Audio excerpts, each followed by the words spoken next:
আসসালামু আলাইকুম, স্বাগত জানাচ্ছি আরটিভি দুপুরের সংবাদে। আপনাদের সাথে আছি আমি সালিহা পারভিন সাথী। ঢাকা বিশ্ববিদ্যালয় ও অধিভুক্ত 7 সরকারি কলেজের শিক্ষার্থীদের সংঘর্ষের ঘটনায় আগামী 4 ঘণ্টার মধ্যে ঢাকা বিশ্ববিদ্যালয়ের উপাচার্য ডক্টর মামুন আহমেদকে 4 ঘণ্টার মধ্যে পদত্যাগের আলটিমেটাম দিল আন্দোলনরত 7 কলেজের শিক্ষার্থীরা। ঢাকা কলেজের শহীদ মিনারের সামনে সংবাদ সম্মেলনে কথা বলেন শিক্ষার্থীরা। এছাড়া 24 ঘণ্টার মধ্যে ঢাকা বিশ্ববিদ্যালয়ের সঙ্গে 7 কলেজের সব একাডেমিক ও প্রশাসনিক সম্পর্ক ছিন্ন করে স্বতন্ত্র বিশ্ববিদ্যালয়ের রূপরেখা প্রণয়ন করা আলটিমেটাম দিয়েছে তারা। এ সময় শিক্ষার্থীদের পক্ষ থেকে 6 দফা দাবি তুলে ধরা হয়। এর মধ্যে অন্যতম হল রবিবার রাতে সংঘাতের দায় নিয়ে ঢাকা বিশ্ববিদ্যালয় প্রশাসনকে ক্ষমা চাইতে হবে, হামলার ঘটনায় এসি, ওসি সহ জড়িত পুলিশ কর্মকর্তাদের প্রত্যাহার করতে হবে। ঢাকা কলেজ সহ 7 কলেজের শিক্ষার্থীদের সঙ্গে ঢাকা বিশ্ববিদ্যালয়ের শিক্ষার্থীদের সংঘাতের দায় নিয়ে ঢাকা বিশ্ববিদ্যালয় প্রশাসনকে ক্ষমা প্রার্থনা করতে হবে এবং প্রো-ভিসি মামুন আহমেদকে পদত্যাগ করতে হবে। রাকিবকে হত্যার উদ্দেশ্যে হামলা সহ ঢাকা কলেজের শিক্ষার্থীদের ওপর নিউ মার্কেট থানা পুলিশের ন্যাক্কারজনক হামলার ঘটনায় এসি, ওসি সহ জড়িত পুলিশ কর্মকর্তাদের প্রত্যাহার করে তদন্ত সাপেক্ষে বিভাগীয় ব্যবস্থা গ্রহণ করতে হবে। 4 ঘন্টা পরে Dhaka college, Titumir college, 7 college সহ আমরা কঠোর কর্মসূচি দিতে বাধ্য হব। 4 ঘন্টার আলটিমেটামে আমাদের যে 6 দফা আছে, এই 6 দফা হচ্ছে বাস্তবায়ন করতে হবে। দর্শক, এই মুহূর্তে ঢাকা কলেজে আছেন সহকর্মী সাকিবুর রহমান, সরাসরি যুক্ত হচ্ছেন তিনি। সাকিব, জানাবেন গতকালের সংঘর্ষের পর ঢাকা কলেজ সহ 7 কলেজের পরিস্থিতি বর্তমানে কেমন দেখতে পাচ্ছেন?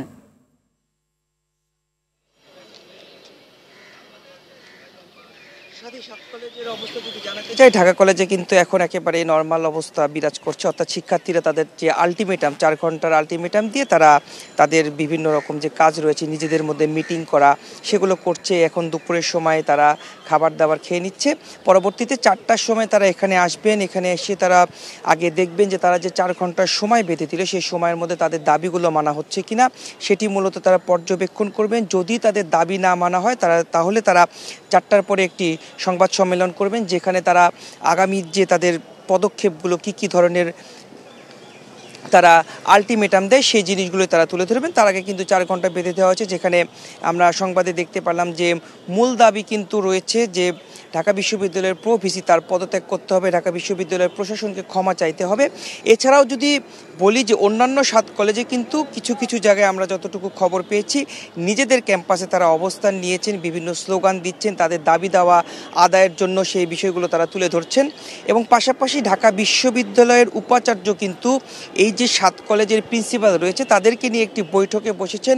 এই বৈঠকটি 12:30 থেকে 1টা নাগাদ ঢাকা বিশ্ববিদ্যালয়ে শুরু হয়েছে। কিছুক্ষণের মধ্যে হয়তোবা সেই বৈঠকটি শেষ হবে। সেই বৈঠকটি শেষ হলে হয়তোবা আরও কিছু জানা যাবে আসলে সেখানে কী ধরনের সিদ্ধান্ত নেওয়া হলো, শিক্ষার্থীরা যে দাবিগুলো তুলে ধরলো সেটি তারা মেনে নিলেন কিনা তারা তাদের সিদ্ধান্তগুলো জানাবেন। এবং তাদের সিদ্ধান্তের পরে শিক্ষার্থীদের যে 4 ঘন্টা সেটি যখন পার হবে 4টার পরে তারা তাদের যে অবস্থান কি পদক্ষেপ নেবে সেগুলো তারা জানাবে। পরবর্তী সংবাদে আমরা দর্শকদেরকে সেটি জানিয়ে দিতে পারবো। তো এই ছিল আমার কাছে ঢাকা কলেজ থেকে সর্বশেষ সাথী। অসংখ্য ধন্যবাদ আপনাকে। দর্শক, 7 কলেজের সংঘর্ষের পর উদ্ভূত পরিস্থিতি নিয়ে ঢাবি অধিভুক্ত সরকারি 7 কলেজ নিয়ে বৈঠক করেছেন। এই বিষয়ে বিস্তারিত জানাতে ক্যাম্পাস থেকে বর্তমানে আমাদের সাথে যুক্ত হচ্ছেন সহকর্মী রফিকুল ইসলাম। রফিক, জানাবেন বৈঠকে কি সিদ্ধান্ত হয়েছে এবং ঢাকা বিশ্ববিদ্যালয় ক্যাম্পাসের পরিস্থিতি এখন কেমন দেখতে পাচ্ছেন?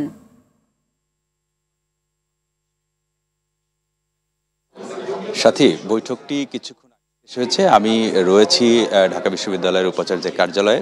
বৈঠকে আসলে কি সিদ্ধান্ত হয়েছে সে বিষয়ে আমরা এখনো পুরোপুরিভাবে নিশ্চিতভাবে জানতে পারিনি, তবে আমাদেরকে জানানো হয়েছে কিছুক্ষণের পরেই আসলে বৈঠকের বিষয়ে আমাদেরকে জানানো হবে। তবে আমরা কিন্তু ইতিমধ্যেই জেনেছি যে গতকাল থেকে ঢাকা বিশ্ববিদ্যালয় সহ ঢাকা বিশ্ববিদ্যালয় অধিভুক্ত যে 7 কলেজ তাদের মধ্যে যে বিরাজমান সমস্যাগুলো চলছে এসব বিষয় নিয়ে আসলে আলোচনা হয়েছে। এছাড়াও কিন্তু 7 কলেজের শিক্ষার্থীরা যে দাবিগুলো তারা বলেছেন সেই দাবির বিষয়ে কিন্তু আলোচনা হয়েছে। এছাড়াও যে গুরুত্বপূর্ণ যে বিষয়টি সেটি হচ্ছে ঢাকা বিশ্ববিদ্যালয়ের প্রভিসি মামুন আহমেদ তাকে আসলে অপসারণের বা পদত্যাগের যে দাবিটি শিক্ষার্থীরা তুলেছেন সে বিষয়েও কিন্তু এই বৈঠকে সিদ্ধান্ত হয়েছে। দুপুর 12টা থেকে বৈঠকটি শুরু হওয়ার কথা থাকলেও 1টা থেকে আসলে বৈঠকটি হয় এবং ঘণ্টাখানেক এই বৈঠকটি চলে। কিছুক্ষণ আগে বৈঠক শেষ হয়েছে। আমরা উপাচার্যের কার্যালয়ে অপেক্ষা করছি। কিছুক্ষণ পরেই হয়তো ঢাকা বিশ্ববিদ্যালয়ের যিনি ভিসি রয়েছেন অধ্যাপক ডক্টর নিয়াজ আহমেদ খান তিনি গণমাধ্যমকে ব্রিফ করবেন, বৈঠকের সম্পর্কে বলবেন এবং এই সমস্যা নিরসনে কি কি সিদ্ধান্ত নেওয়া হয়েছে সে বিষয়টি আমাদেরকে জানাবেন। সাথী, পরবর্তী সংবাদে হয়তো আপনার মাধ্যমে বিষয়গুলো জানাতে পারবো। সাথী, ধন্যবাদ আপনাকে।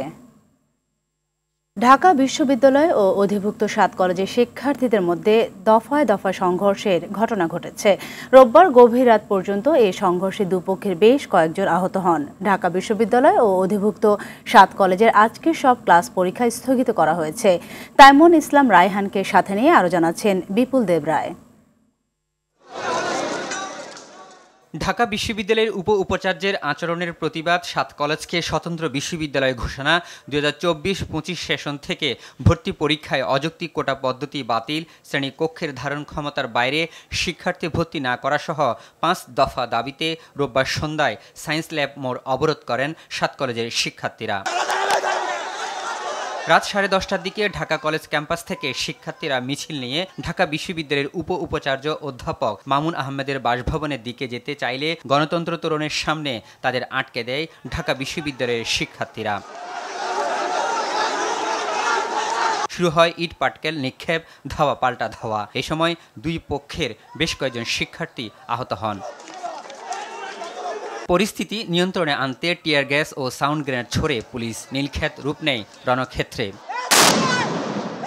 ওদের স্লোগান দেখার পর আমাদের পোলাপানে এটার পাল্টা জবাব দিতে গিয়ে ওদের সাথে একটা মুখোমুখি একটা দাওয়া পাল্টা দেওয়া হয়। যখনই আমরা ফিরে আসছিলাম তখনই ঢাকা বিশ্ববিদ্যালয়ের শিক্ষার্থীরা অতর্কিতভাবে আমাদের উপর হামলা চালায়। রাত 3টার দিকে দাবি আদায় না হওয়া পর্যন্ত অনির্দিষ্টকালের জন্য সড়ক অবরোধের ঘোষণা দেয় 7 কলেজের শিক্ষার্থীরা। পরে কর্তৃপক্ষকে সময় দেওয়ার জন্য কর্মসূচি থেকে সরে আসেন তারা। রাষ্ট্রদ্রোহী মামলা দিয়ে প্রভিসি মামলার বিচার করতে হবে এবং প্রভিসি পদ থেকে ওকে বাদ দিতে হবে। বাদ দিয়ে দেওয়ার আগ পর্যন্ত আমরা সকাল থেকে 7 কলেজ ঢাকা শহর ব্লক করে দিবে।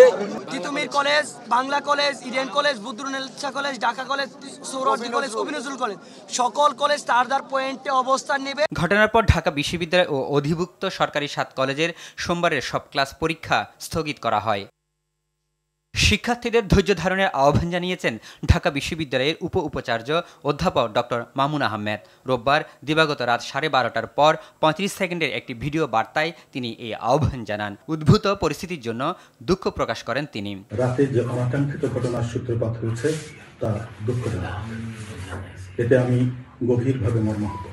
বিপুল দেব রায়, RTV, ঢাকা। 7 কলেজের বিদ্যমান সমস্যা আলোচনার মাধ্যমে সমাধানের পথ তৈরি হবে জানিয়ে স্বরাষ্ট্র উপদেষ্টা জাহাঙ্গীর আলম চৌধুরী বলেছেন, আইন শৃঙ্খলা বাহিনীকে ধৈর্যের সাথে পরিস্থিতি মোকাবেলা করার নির্দেশ দেওয়া হয়েছে। সচিবালয়ে আইন শৃঙ্খলা কমিটির সভা শেষে এসব কথা বলেন তিনি। অন্যদিকে আইন উপদেষ্টা বলেন, ঢাকা বিশ্ববিদ্যালয়ের শিক্ষার্থীদের সঙ্গে 7 কলেজের শিক্ষার্থীদের সংঘর্ষের ঘটনা অনাকাঙ্ক্ষিত।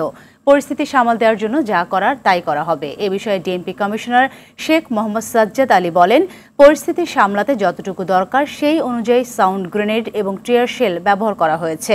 আজকের মধ্যে পরিস্থিতি স্বাভাবিক হবে বলে আশা করেন তিনি।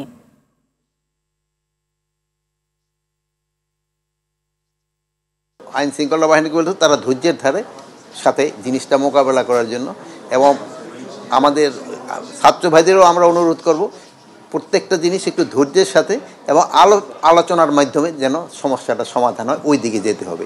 তো রাস্তাটা ব্লক না করে যে জায়গায় ধরেন তাদের মাঠ আছে অথবা আমাদের সরোয়ার্দী উদ্যান আছে, এই সব জায়গায় এসে যদি প্রতিবাদটা করে সবচেয়ে ভালো। আজও জাতীয়করণের দাবিতে অবস্থান কর্মসূচি পালন করছেন ইবতেদায়ী স্বতন্ত্র মাদ্রাসার শিক্ষকরা। সকাল থেকে ঢাকা বিশ্ববিদ্যালয় চারুকলা অনুষদের সামনে অবস্থান কর্মসূচি শুরু করেন তারা। এ সময় শিক্ষকরা বলেন, প্রাথমিক বিদ্যালয়ের নীতিমালা মেনে শিক্ষা কার্যক্রম চালানো হলেও তাদের কোনো ইবতেদায়ী মাদ্রাসা জাতীয়করণ করা হয়নি। দাবি মানা না হলে রাজপথ না ছাড়ার হুঁশিয়ারি দেন তারা। এর আগে গতকাল একই দাবিতে প্রধান উপদেষ্টা বাসভবনের যাত্রাপথে পুলিশি বাধার মুখে পড়েন ইবতেদায়ী শিক্ষকরা। এক পর্যায়ে জলকামান ও কাঁদানে গ্যাসের শেল নিক্ষেপ করে তাদের ছত্রভঙ্গ করে দেওয়া হয়।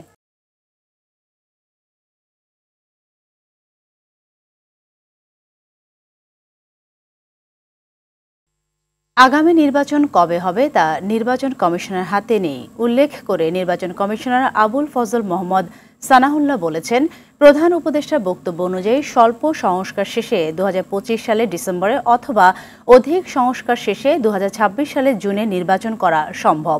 সকালে নীলফামারী সরকারি কলেজ মিলনায়তনে ভোটার তালিকা হালনাগাদ উপলক্ষে সংশ্লিষ্ট সব কর্মকর্তাদের সঙ্গে মতবিনিময় সভায় তিনি এসব কথা বলেন। এ সময় ইসি আরও বলেন, আইনশৃঙ্খলা রক্ষা বাহিনী হিসেবে সশস্ত্র বাহিনীর সদস্যদেরও নির্বাচনে সংযুক্ত করা গেলে জনগণের আস্থা বাড়বে। তাই আগামী নির্বাচনে বিএনসিসি সদস্যদেরকেও সংযুক্ত করতে কমিশনের পক্ষ থেকে সুপারিশ করা হয়েছে। কখন হবে না হবে এটা নির্বাচন কমিশনের এটা স্বাভাবিক প্রক্রিয়া নয়, একটা এক্সট্রাঅর্ডিনারি সিচুয়েশনের মধ্য দিয়ে আমরা যাচ্ছি। আপনারা যদি মাননীয় প্রধান উপদেষ্টার বক্তব্য শুনে থাকেন যে তিনি বলেছেন যে স্বল্প সংস্কারের মাধ্যমে ডিসেম্বর 2025-এ অথবা যদি আরেকটু বেশি সংস্কার করার সুযোগ দেওয়া হয় তাহলে 2026-এর জুন নাগাদ ইলেকশন করা সম্ভব। নির্বাচনের সঙ্গে সংশ্লিষ্ট যত বিভাগ ও ডিপার্টমেন্ট আছে আগামী 6 মাসের মধ্যে সংস্কার করা সম্ভব বলে মন্তব্য করেছেন জামায়াতে ইসলামের সেক্রেটারি জেনারেল অধ্যাপক মিয়া গোলাম পরওয়ার। আর সংস্কারগুলো সম্পূর্ণ করা হলে অন্তর্বর্তীকালীন সরকারের নির্বাচনকালীন একটি রোডম্যাপ ঘোষণা করা উচিত বলে জানান তিনি। সকালে নড়াইল জেলা জামায়াতে ইসলামের সাবেক আমির মাওলানা নুরুন্নবী জিহাদির জানাজা শেষে এই মন্তব্য করেন তিনি। আরও বলেন, নির্বাচন নিরপেক্ষ হওয়ার জন্য যৌক্তিক যতটুকু সময় প্রয়োজন জামায়াত ইসলাম সে সময় দিতে প্রস্তুত আছে। এ সময় জেলা বিএনপি সাধারণ সম্পাদক মনিরুল ইসলাম, জেলা জামায়াতের আমির আতাউর রহমান বাচ্চু সহ সংশ্লিষ্টরা উপস্থিত ছিলেন। নির্বাচনের সাথে সংশ্লিষ্ট যত বিভাগ এবং ডিপার্টমেন্ট আছে এটা আমার মনে হয় আগামী 6 মাসের মধ্যে এই সংস্কারগুলো শেষ করা সম্ভব। অন্তর্বর্তীকালীন সরকারের উচিত একটা ইলেকশনের রোডম্যাপ ঘোষণা করা। সেই রোডম্যাপ কতদিনে কিভাবে করবে সে ব্যাপারে আমরা জামাত ইসলামী আমরা সরকারকে বলেছি যে একটা নিরপেক্ষ নির্বাচন করতে আপনার যে রাষ্ট্রীয় প্রস্তুতি প্রশাসনিক প্রস্তুতি নিতে গ্রহণযোগ্য যৌক্তিক যতটুকু সময় লাগবে জামাত ইসলামী সেই সময় দিতে প্রস্তুত আছে। দিনাজপুরের বড়পুকুরিয়া কয়লা খনি দুর্নীতি মামলা কার্যক্রম স্থগিত করেছে হাইকোর্ট। হোসাফ মিটারের মালিক মোয়াজ্জেম হোসেনের আবেদনে বিচারপতি আবু তাহের মোহাম্মদ সাইফুর রহমান ও বিচারপতি শওকত আলী চৌধুরী ডিভিশন বেঞ্চ এ আদেশ দেন।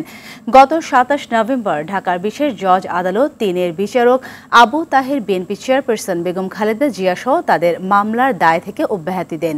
এ মামলার 13 আসামির মধ্যে জামায়াত নেতা মতিউর রহমান নিজামী ও আলী আহসান মোহাম্মদ মুজাহিদের মানবতা বিরোধী অপরাধ মামলায় ফাঁসি হয়। মামলা চলাকালীন অপর 4 আসামি ব্যারিস্টার আমিনুল হক, সাবেক কৃষিমন্ত্রী এম কে আনোয়ার, সাবেক তথ্যমন্ত্রী এম শামসুল ইসলাম এবং সাবেক জ্বালানি ও খনিজ সম্পদ প্রতিমন্ত্রী এ কে এম মোশাররফ হোসেন মারা যান। 2008 সালে 26 ফেব্রুয়ারি খালেদা জিয়া ও তার মন্ত্রিসভার কয়েকজন সদস্য সহ 16 জনের বিরুদ্ধে এ মামলা করে দুদক।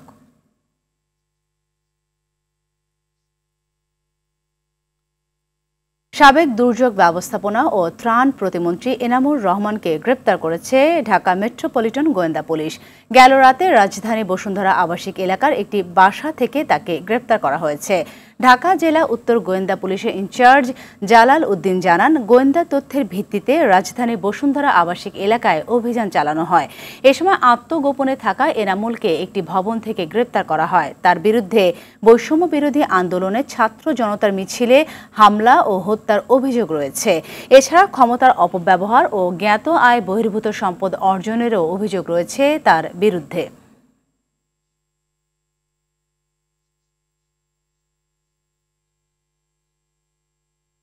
সরবরাহ কমে যায় কালিয়াকৈরের শিল্প কারখানা ও বাসা বাড়িতে তীব্র গ্যাস সংকট দেখা দিয়েছে। কোথাও জ্বলছে না রান্নার চুলা, আবার কোথাও আগুন থাকলেও তা মিটমিট করছে।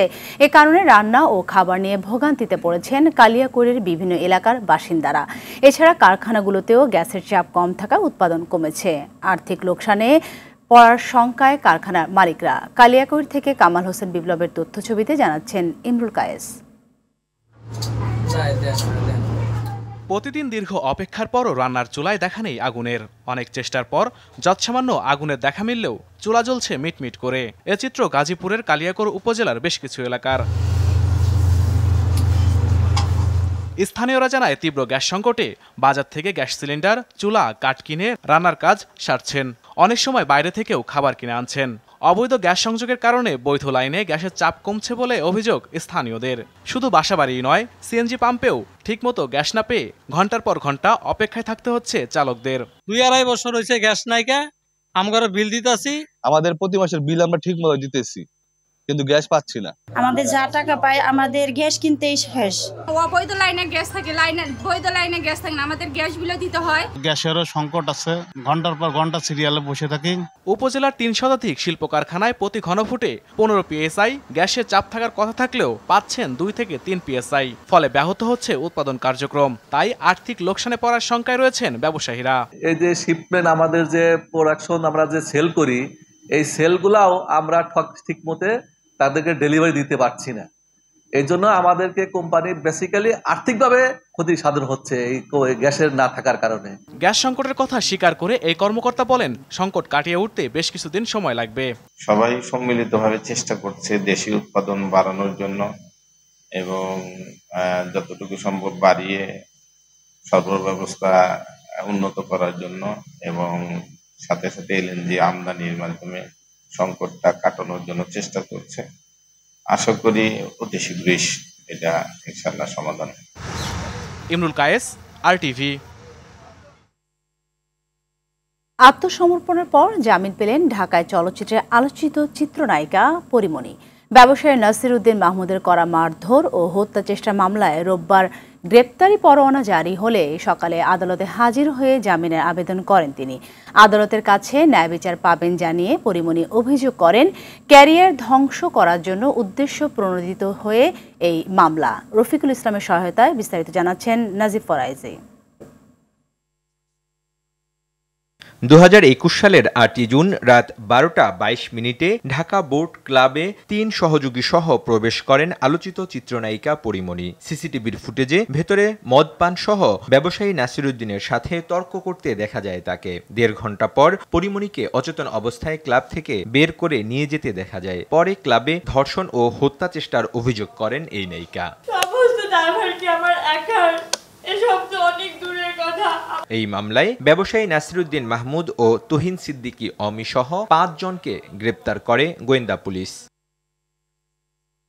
সেই বছরই আগস্টের 4 তারিখে বনানীর বাসা থেকে বিপুল পরিমাণ মাদকদ্রব্য সহ পরিমণিকে গ্রেপ্তার করে র্যাব। মাদক মামলায় কারাগারে যাওয়ার পর 31 আগস্ট জামিনে মুক্ত হন ঢাকাই চলচ্চিত্রের এই আলোচিত নায়িকা।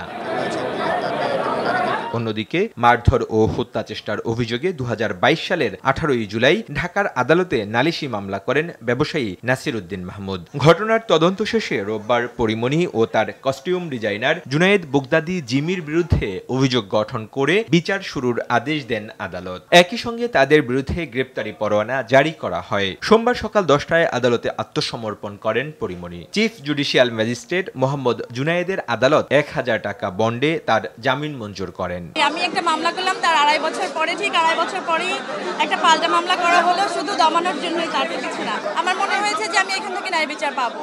আমি এখান থেকে আশাহত হতে চাই না। পরীর আইনজীবী বলেন, প্রয়োজনে তারা উচ্চ আদালতে যাবেন। পরিমণির বিরুদ্ধে শেষ পর্যন্ত কিছুই হবে না বলেই আমরা মনে করি।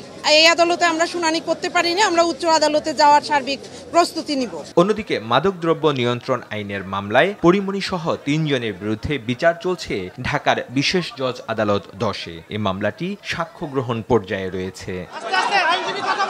নাজিব ফরাইজি, RTV, ঢাকা। বিএনপি মহাসচিব মির্জা ফখরুল ইসলাম আলমগীরের সঙ্গে বৈঠকে বসেছেন ইসলামী আন্দোলন বাংলাদেশের আমির মুফতি সৈয়দ মোহাম্মদ রেজাউল করিম।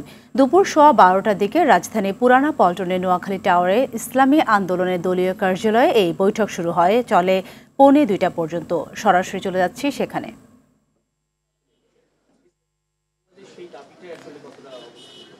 এটা আমরা আগে থেকেই বলেছি যে দ্রুত সময়, আমরা সেখানে শব্দটা ব্যবহার করেছি, খুব বেশি সময়টা না নিয়ে যৌক্তিক, সেই যৌক্তিক সময়টা আমরা বলেছি 1 থেকে 1.5 বছরের মধ্যে, এরকম একটা কথা আমরা বলেছি। আর 6 মাস তো প্রায় চলেই গেল, আর 1 বছরের মধ্যেই সুন্দর একটা জাতীয় নির্বাচনের ব্যবস্থা করবে, এটাই আসলে মূলত আমাদের কথা। Thank you.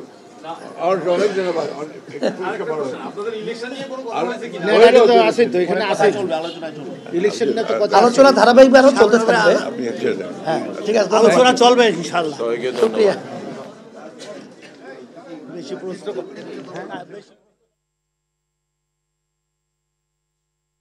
দর্শক, এতক্ষণ দেখছিলেন ব্রিফিং এর অংশবিশেষ। দুপুরের সংবাদ এ পর্যন্তই। জেলা সংবাদ বিকেল 4:45টায় দেখার আমন্ত্রণ রইল। ধন্যবাদ সবাইকে।